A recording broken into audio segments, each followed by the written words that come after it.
Ang atong pagahisgutan karon mga igsuon mahitungod sa gas exchange.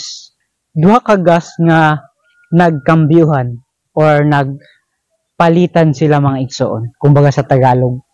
So, ang animals or ang mga hayop, doon na sila ginabuga or gina-exhale nga mga waste gas. Ang tawag niyan ang mga waste gas nga gibuga sa animals ay ang carbon dioxide. Paminaw pag-ayo mga igsoon.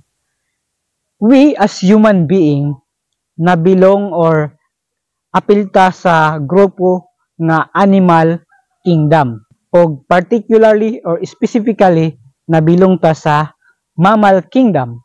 Nganong gitawag man na nga mammal? Tungod kay gikan na sa Latin word nga mammalis nga naatay mamarigland nga ang pasabot niya na is nag-breastfeed ta or nagpatutoy ta sa atong mga anak, labi na sa mga female nga animals.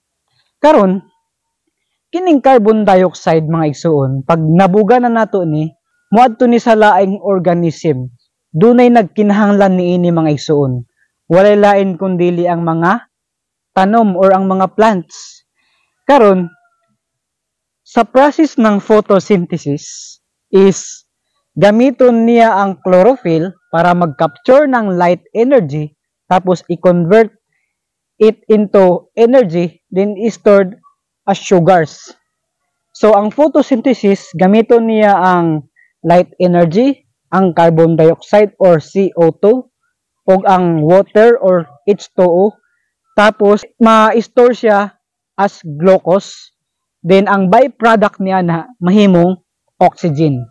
So, ibuga na siya mga igsoon, kanang oxygen. Ibuga na sa plants. Tapos, kining oxygen, doon na po ilaing organism nga nagkinahanglan ini. Mubalik na po ni sa animals nga nagbuga sa maong carbon dioxide. So, kinahanglan na po nato ang oxygen para mabuhi ta, inhale nato ang oxygen. And simultaneously mga igsuon at the same time sa dihang gi-inhale nato ang oxygen gibuga pod nato ang carbon dioxide. So dunay symbiotic relationship.